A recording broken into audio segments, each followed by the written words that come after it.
Más de 150 personas muertas en El Salvador en las cárceles mientras estaban bajo custodia del Estado, muchos por asfixia o tras sufrir golpes y torturas.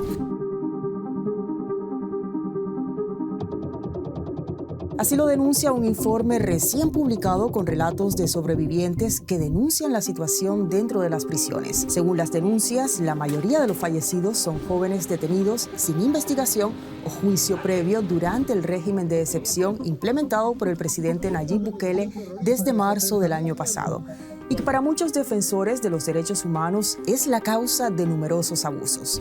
Una verdadera política de terror que a nuestro criterio ha generado ya un escenario de crímenes de lesa humanidad en nuestro país. La mano dura de Bukele, sin embargo, es popular en El Salvador, castigado durante mucho tiempo por la violencia de las bandas juveniles, las llamadas maras. El mandatario asegura que su política ha conseguido que la tasa de homicidios en el país sea la más baja de América. Yo les digo, vean el país donde antes habían 20, 30 muertos diarios y vean cuántos homicidios hay ahora.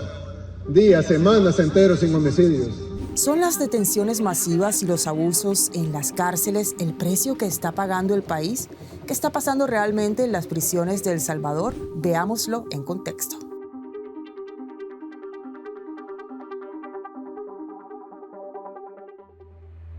Queda aprobado el proyecto de decreto que contiene régimen de excepción. El 27 de marzo de 2022, Nayib Bukele implementó un régimen de excepción en El Salvador para combatir la violencia. Durante décadas, uno de los mayores problemas del país centroamericano. El gobierno afirma que ha detenido a más de 66,000 personas supuestamente relacionadas con las pandillas. La Asamblea Legislativa ha aprobado 12 prórrogas del estado de excepción desde entonces.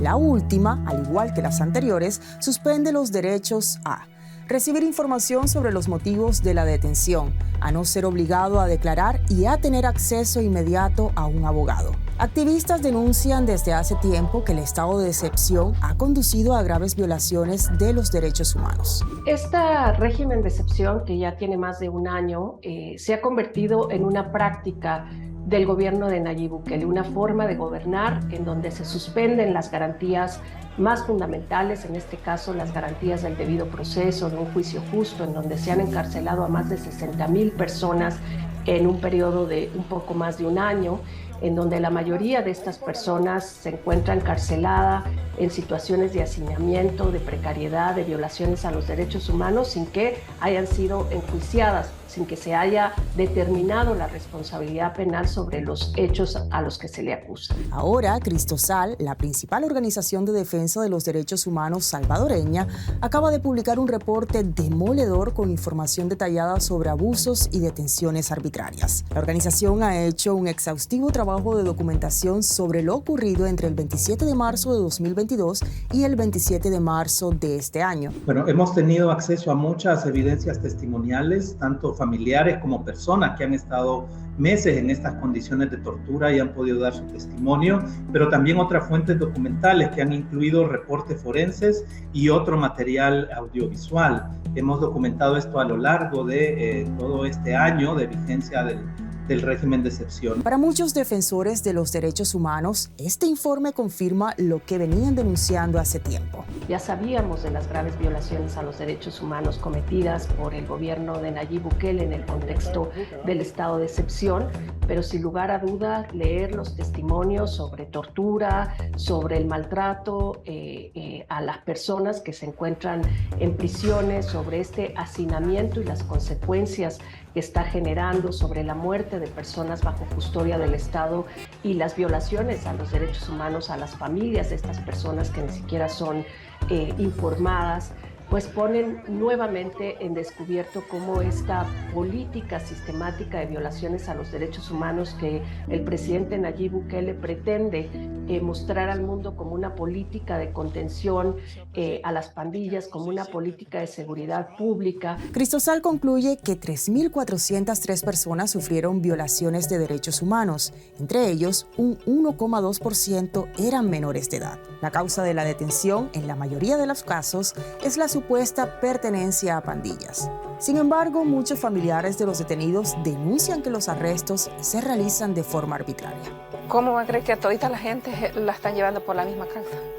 Activistas denuncian que las detenciones obedecen en realidad a otros patrones. En el momento de su detención bajo el régimen de excepción han entrevistado a un buen grupo de personas y pueden establecer en ese análisis que quizás solo el 30% de las personas detenidas bajo el régimen de excepción podrían tener algún vínculo, ya sea con pandillas o alguna actividad criminal. Pero el resto serían personas que fueron detenidas simplemente porque este régimen está criminalizando la pobreza. Han sido detenidas porque se encuentran en comunidades de altísima marginalización, personas que tienen tatuajes, pero que no están involucradas con ningún grupo del crimen organizado. El gobierno de El Salvador no respondió a una solicitud de Deutsche Welle para comentar las cifras denunciadas por la organización Cristosal. El informe reporta además la muerte de 153 prisioneros bajo custodia del Estado entre marzo de 2022 y marzo de 2023. Según Cristosal, algunos de los fallecidos se dedicaban a la agricultura, el comercio informal, eran empleados o estudiantes, entre otras actividades. De estos, 29 murieron de forma violenta y otros 46 por probable muerte violenta. La cifra es mayor ahora, ya que desde el 27 de marzo se han reportado más casos. También la práctica de diferentes modalidades de torturas atroces contra las personas detenidas. Esta es la razón por la que muchas están muriendo. Es, por ejemplo, el caso de un joven de 23 años que falleció el 18 de abril de 2022.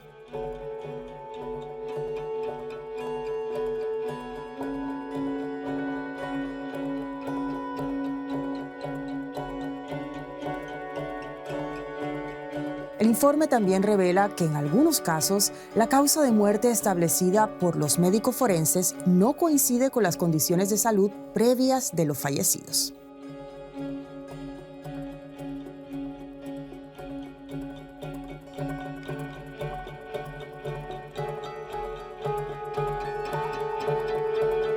Hablamos de delitos de posibles homicidios agravados, posibles torturas atribuidas a funcionarios públicos por acción u omisión. Si bien la mayoría de los casos de personas fallecidas bajo custodia estatal durante el régimen de excepción han sido públicos, las autoridades niegan cualquier tipo de responsabilidad de la policía y la administración penitenciaria. Pero la cifra de muertes reveladas por Cristosal podría quedarse corta, según estima la propia organización y otros grupos de derechos humanos. Tanto Amnistía Internacional como Cristosal hemos documentado la muerte de por lo menos 154 personas bajo custodia del Estado. Estas son personas que fueron detenidas bajo el régimen de excepción.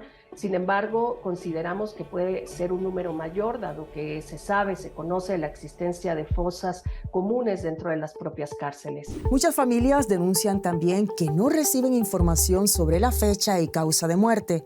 En su mayoría se enteran por empleados de funerarias y a veces por redes sociales o denuncias de personas que han salido de prisión. Las conclusiones de Cristosal son contundentes en lo que respecta a las medidas de mano dura del gobierno de Nayib Bukele. En realidad, el régimen de excepción es una estrategia de violación a los derechos humanos y no forma parte de una política integral de seguridad, como hemos conocido otros ejemplos a nivel continental. Estos reportes sobre violaciones de derechos humanos están enmarcados, por lo demás, en las acusaciones de que el gobierno de Bukele está conduciendo al país por una deriva autoritaria, por decretos para separar a jueces independientes, de tal manera que para los críticos del presidente el sistema judicial ya no puede controlar a los poderes del Estado y no puede impedir los abusos y las violaciones de los derechos humanos. ¿Y tú qué piensas? ¿Son las atrocidades en las cárceles la otra cara de la moneda de la política de mano dura de Bukele? ¿Cómo puede el Estado combatir la criminalidad sin atropellar los derechos de los ciudadanos?